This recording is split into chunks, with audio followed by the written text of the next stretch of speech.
As students, we're often excited to tell the people in our lives about our favorite class, maybe lab, TA, friend, and of course, professor from our time studying at university or college.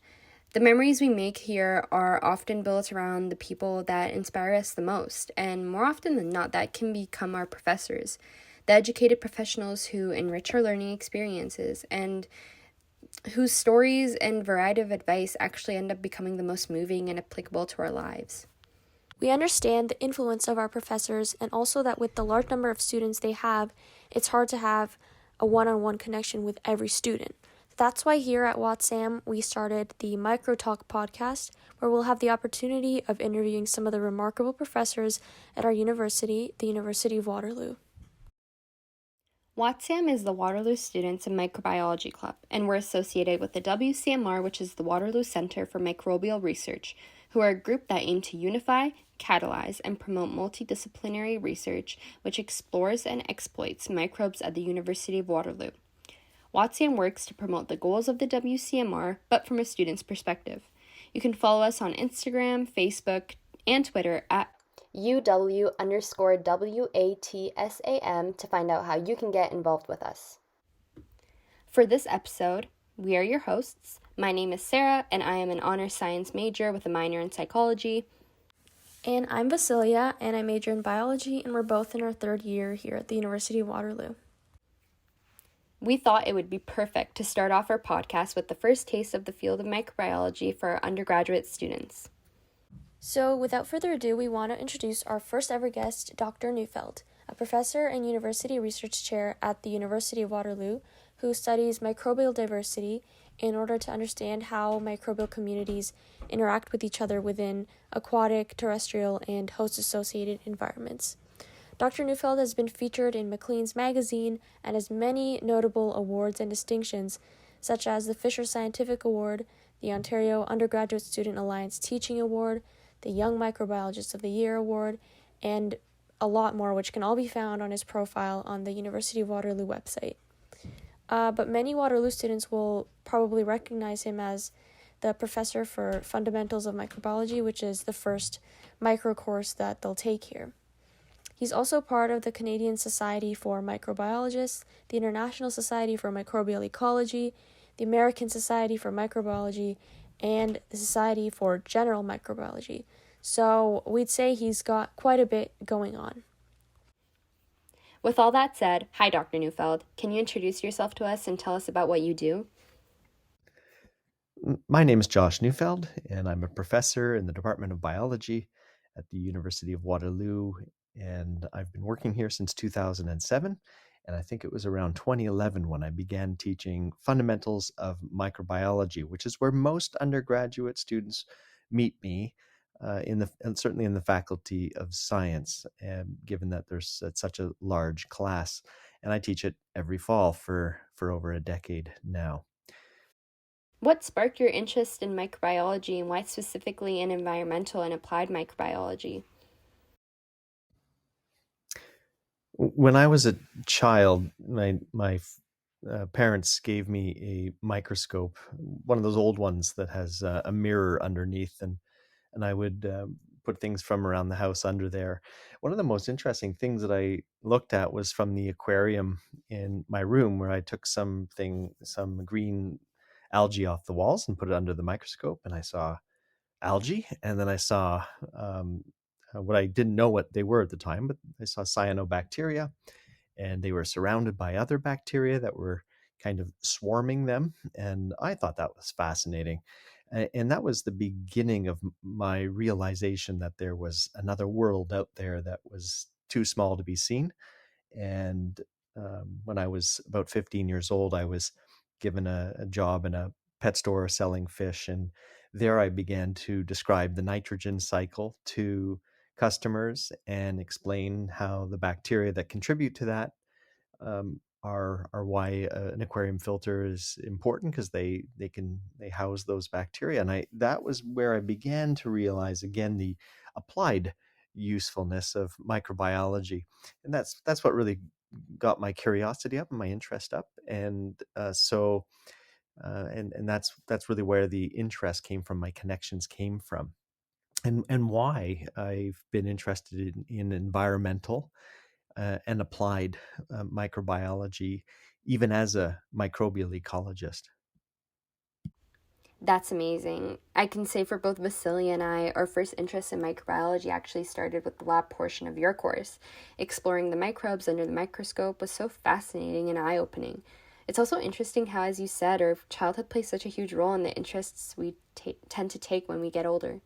Yeah, and I can tell that you enjoyed teaching from an early age since you kind of unintentionally did that as your first job by teaching others about the nitrogen cycle at the pet store you worked at. So for me, for example, I was always intrigued by the natural world as a kid, so it makes sense that now I'm studying biology.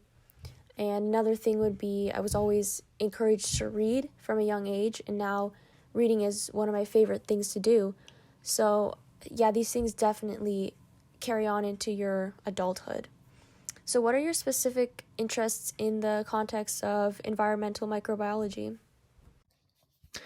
In terms of my specific interests in microbiology, I think that in general, within the context of environmental microbiology, I'm always interested in the next big thing, in discovering something new that no one's seen before. Microbiology is a good discipline for that, and and so I think that's what I do. I follow my nose, and have done so for quite a few years now, and am really fortunate to have uh, some really talented people to work with who are similarly interested in finding out new things. And so I guess that's just how science works, but it it's it sort of governs what I do every day. Microbiology is a fairly new discipline, and there are very often new things being discovered, which is what makes it so fascinating because it can be something that's always been there, but we are only now discovering it and that it has an effect on our day to day lives.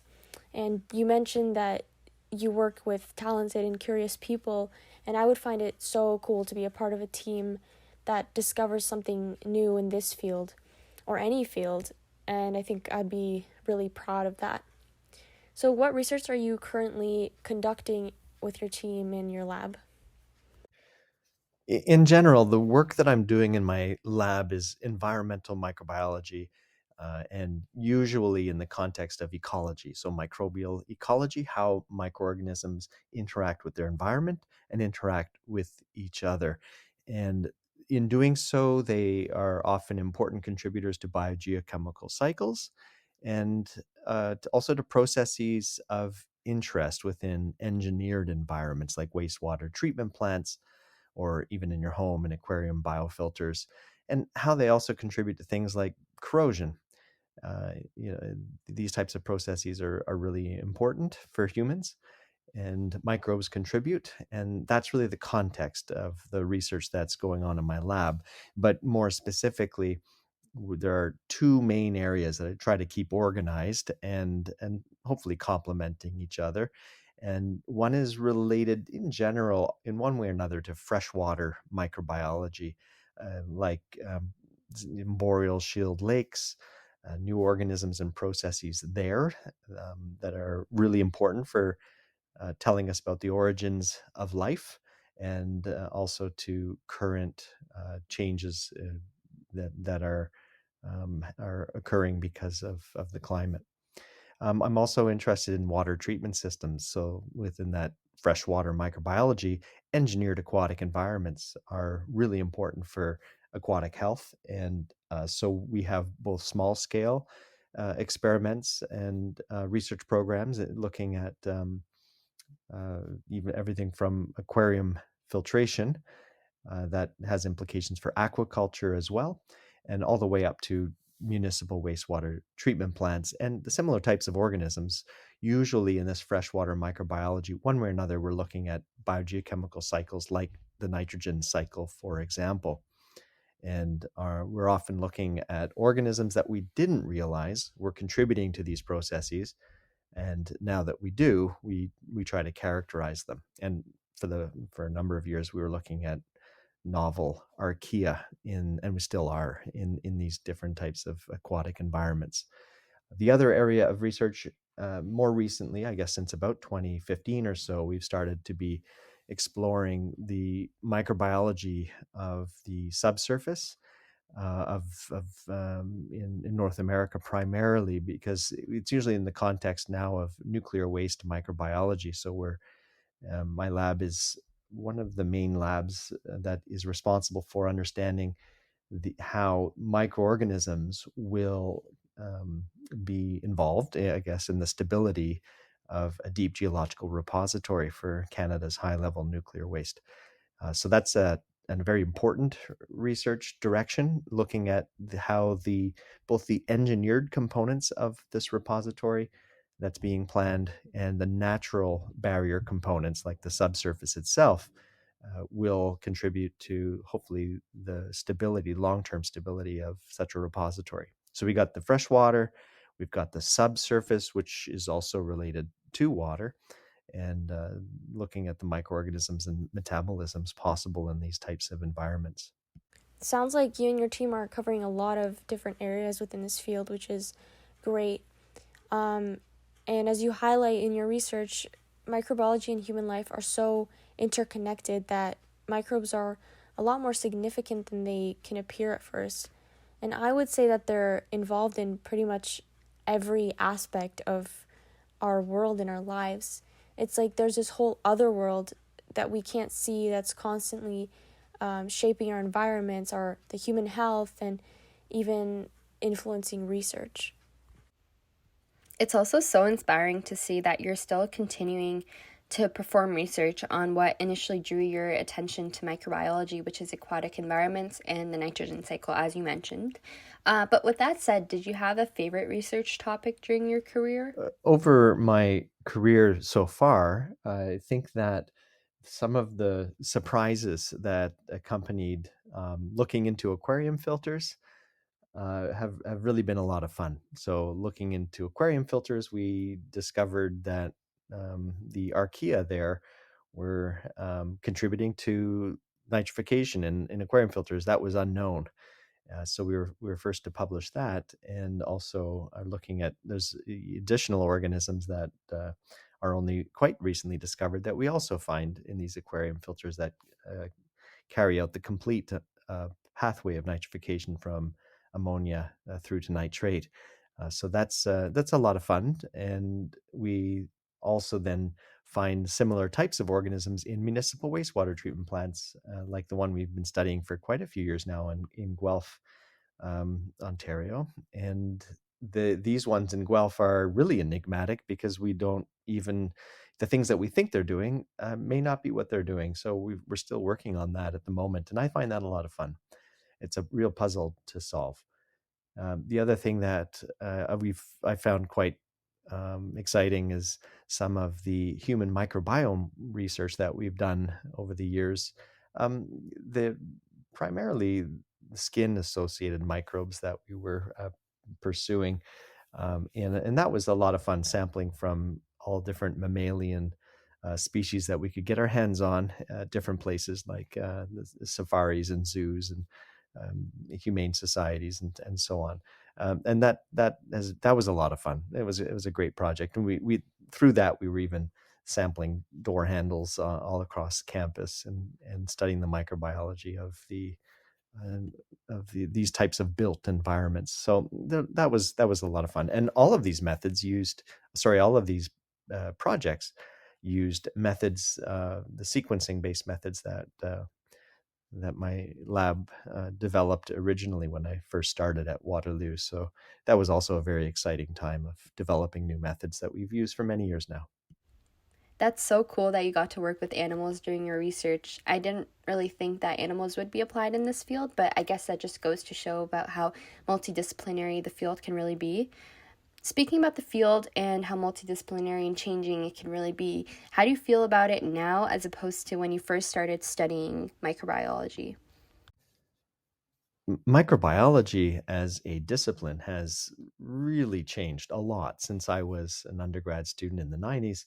And back then, we didn't have sort of a world without the kind of sequencing we can do now, the genomes we can obtain now. Uh, the pace of discovery was not it was not as it is now, and it was for at least an environmental microbiologist and microbial ecology perspective, it was based largely on cultivation, which has real bias against most organisms, and so it really was difficult to make the kind of progress that's possible now, which was largely enabled by these high throughput sequencing methods that are now available. So now the ability to profile communities or sequence genomes from organisms allows us to really benefit from that bedrock of sequence data and databases.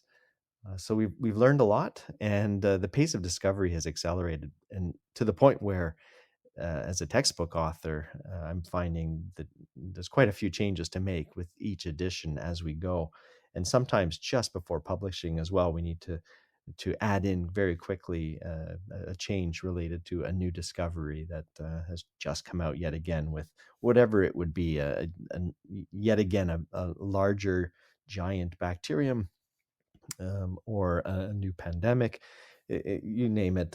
I don't know any other discipline that has a rate of change that's quite at the level of microbiology. Definitely, modern technology and the advancement of research has affected the speed of progress for so many fields, one of them being microbiology for sure, because now we can do things that we just simply couldn't before. So I'm sure a lot of listeners are hoping to hear some advice on how to advance in their careers from a professor's perspective. So what would you recommend for undergraduate students who are interested in pursuing a career in microbiology? For an undergraduate student who's considering a career in microbiology, I would suggest that you can't go too wrong, and that expertise in microbiology and training in microbiology is has a lot of overlap with the same expertise and training that you'd get for a molecular biology career, genetics, disease, pathogenesis, health related disciplines, and biotechnology. So, in a way, microbiology is transferable, and many of the techniques are overlapped. It's a good science direction to go, again, with lots of discovery potential, but also a lot of practical applications, a lot of utility. So there will always be jobs in microbiology. And so I think it is a safe career direction choice for undergraduates today. So what are some career paths for microbiologists? I've watched many microbiology focused undergraduate students find career paths in health sciences. That's a very common direction. Um, and um, and there's also many jobs available in industry, even for those with a bachelor's degree. Most of the individuals that I work more closely with have gone through graduate programs with in terms of the ones I have contact with through masters or PhDs, and I've been really impressed with over the last decade or so, just watching graduate after graduate immediately find work in the field. Some end up going into industry jobs, and others go into government jobs. Those in industry do a variety of things related to biotechnology or consulting. Um, they Some will be looking at things like using microbial inoculants for plant growth promotion, and others will do quality assurance testing in a variety of industries that require clean product. Others will go in to bioremediation fields and look at using microbial cultures to accelerate pollutant degradation.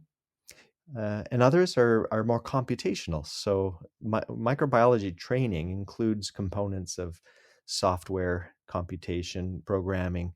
And so a number of students that have come through the lab have ended up in those types of companies that do that kind of thing. There's a lot of, and in terms of the government jobs, there's a number who have gone into government labs looking at like Agriculture and Agri-Food Canada, for example. looking at, I guess, plant growth and crop relations to microbiology.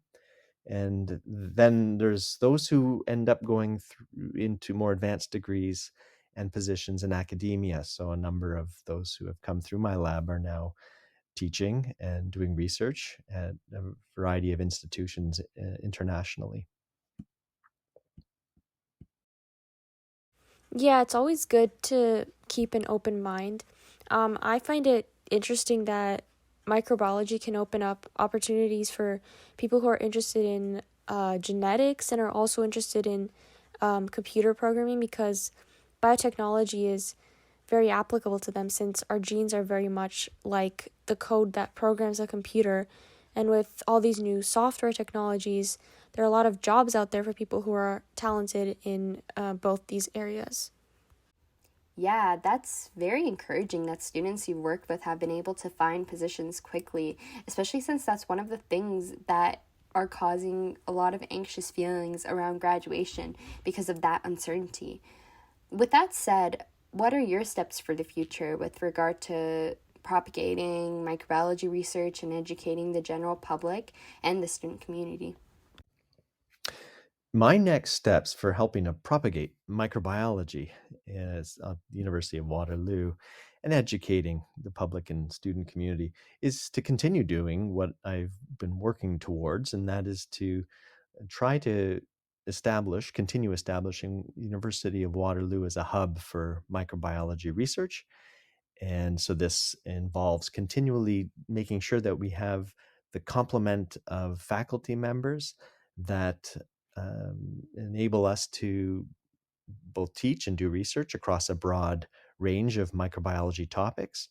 And that also enables us to invest in our undergrads today in the best possible education across a range of different microbiology topics. And so I really think it's important in terms of steps for the future to invest in quality education of the at the undergraduate level, because it's those undergraduate students, it's each one of you who end up being excited about microbiology, who end up being the graduate students of tomorrow. So our future strength is based on investing now in instilling that sense of excitement about this area of research and science.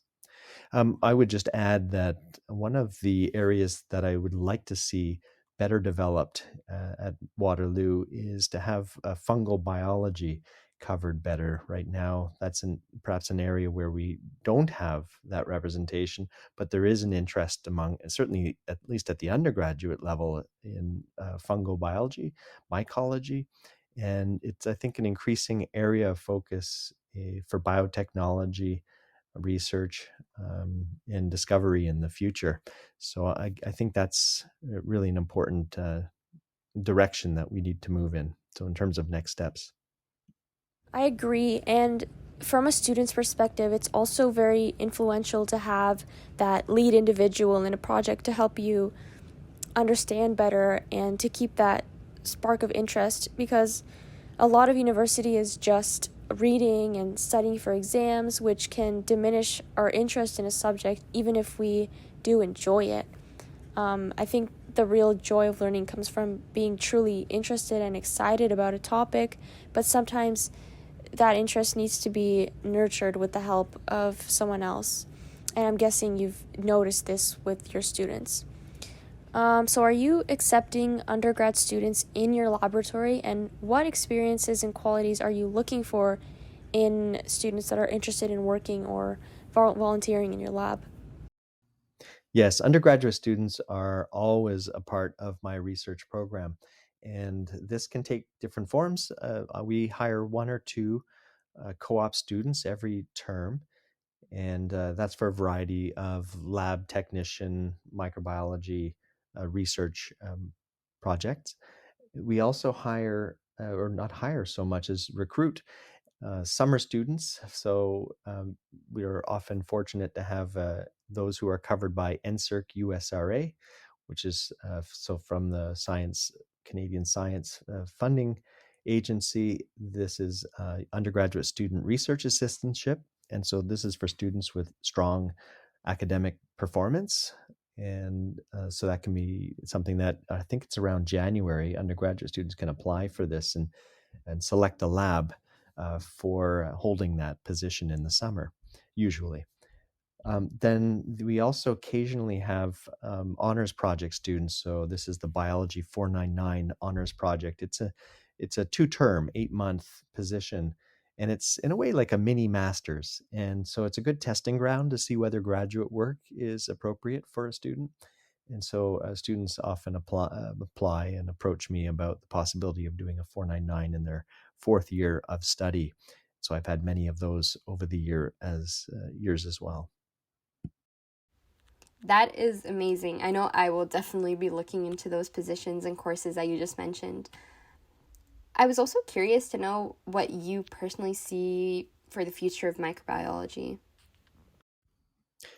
It is very difficult to predict the future of microbiology. I think originally, before the advent of sequencing, I had the sense that the ability to see microbial communities was going to change things in the future, and I could see it coming. And that's why I moved into environmental microbiology or became a microbial ecologist, because I knew that techniques could catch up to what we wanted to do with them. And now that we're there, what do we really want to do? And what's the future look like? I think as I've been, especially through teaching fundamentals of microbiology, I think I emphasize for students that now we're starting to be able to look at how microorganisms communicate with each other and coordinate their activities. And I think that that's really key to really understand that well and understand how they're communicating and coordinating their activities enables us to control those activities. And that can be a variety of different applications, but certainly health is an important one. So for pathogens that are launching an infection and coordinating that activity, I think it's really important to know how they are doing this so we can control it better. And so a lot of that is to do with cell to cell communications and being able to understand their language. I'm also I'm quite confident that the rate of discovery of new organisms in places that we have not explored adequately, or just we didn't have the methods to see them before. We are discovering so many new unusual organisms, and in fundamentals of microbiology, we talk about the candidate phylum radiation, or the many new types of archaea that are being discovered. Um, these organisms are really exciting to try to understand more about. It's not enough just to have sequences of these organisms. We really have to have them cultivated to start to learn more about what they do. And along with all of the organisms that we know and the new ones that we're discovering, there are a very large proportion of the genes that are present in their genomes have unknown function. And so I think that the future of microbiology is to begin to crack the nut of the genomic dark matter that is really poorly understood. And so that will require, in many cases, some revisiting of traditional techniques of genetics, of analyzing mutants, and having surrogate hosts for genes of unknown function that can then have those genes expressed. So we have a lot of work to do, a lot of surprises in store. And I think that that will really tell us a lot more about biology and evolution, really by understanding these things better. And of course, the number of applications for human benefit that will come from this type of research is hard to overestimate. I've heard that 99% of microbes are still undiscovered, and I think that's crazy. And it's also so exciting to know that there's so much more to know about microbiology. Sounds like it has a lot to teach us, and it's exciting that it's still unknown what we can learn. Any other final thoughts, comments, or pieces of advice you'd like to give for those listening? I think my final thoughts or advice would be um, to take more microbiology courses. Take lots of microbiology courses, the environmental microbiology, the microbial ecology, the virology courses, and while doing so, to really emphasize taking lab courses. Hands-on, method-based experience is really important. And once you have that, then getting to the next job or the next position is much easier. So lab methods in microbiology, these types of courses really are important and reflect well on a transcript for microbiology related job applications. So that's, of course, pretty basic advice. But as a student, undergraduate students are trying to chart a path for their own academic trajectory and their job prospects, I think it's helpful for students to have a better idea of what they're good at, to really understand their strengths so that they can shape their life, their career around those areas of inherent strength. I found that useful for when I was looking to get this job at the University of Waterloo. I did a survey called Strengths Finder, and I think it's called Strengths Finder 2.0 now.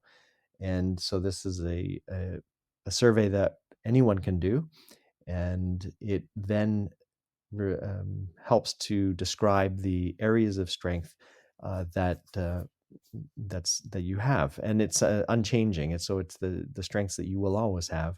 And so then you actually look forward to the question, what are your strengths and weaknesses? Because you can describe them and you can talk about them, and you can talk about how a particular opportunity or direction is a good match to those strengths. And when you are playing to your strengths, then you are going to have better job satisfaction and better performance, and you'll be happier. And so I think that was really helpful for me, and I would recommend that for students to do some kind of an analysis or an inspection of those strengths that we bring to anything we do, so that we choose more things that match our strengths and avoid things or hire those who are better suited to handle things that we're not as good at. So I think that's just a general advice that I would give for those who are listening, and I hope that these thoughts are helpful. But um, I would say, yeah, follow your strengths and play to them. And I think microbiology is really exciting, and I hope that that's also true for many who are listening today. All right. Well, thank you so much for all your advice, comments, and encouragement, and for walking us through your journey in microbiology. I think after listening to you, we're even more excited about the future of this field and the opportunities it offers. Thank you, Dr. Neufeld, for being our first guest and continuing to inspire students like Vasilia and I with every course you teach and research you take part in. And to our listeners, thank you for listening to our first MicroTalk episode, and please stay tuned for our future episodes.